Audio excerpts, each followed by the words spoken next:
I learned growing up that food is a source of connection.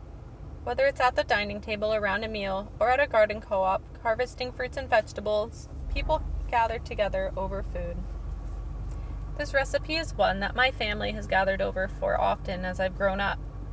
It's a family recipe that I've modified to be healthier as I've studied and learned more about nutrition. Today, I'm using it to show that familiar and accessible foods can still be healthy. The time that I spent volunteering with low-income families taught me that not everyone has equal access to the types of foods that are the most promoted in the health world.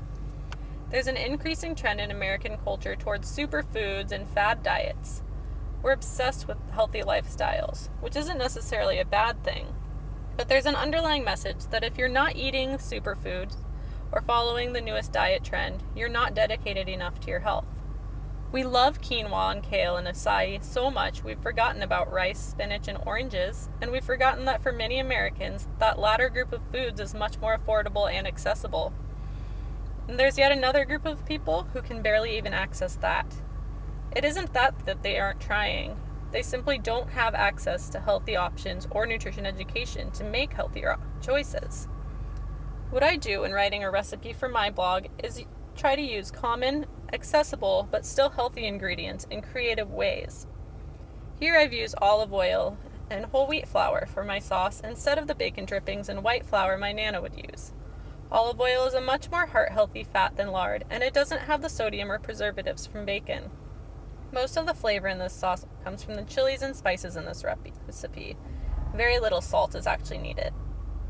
Instead of frying the tortillas, I stack them raw and let them steam.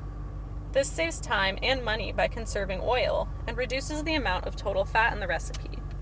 As for fillings, I use whatever I have in the fridge. The day that I shot this video, I had access to zucchini, onions, and mushrooms. A good lean meat option, if you're looking for more protein, is chicken. It tends to be more affordable than pork, beef, and fish. The enchiladas my Nana made would only have cheese and onion, so even if you only have one filling, they'll still taste amazing. Growing up, we would eat our enchiladas plain with a side of stewed pinto beans. Beans are still one of my favorite foods because they're so affordable and nutritious. They're packed with protein and fiber.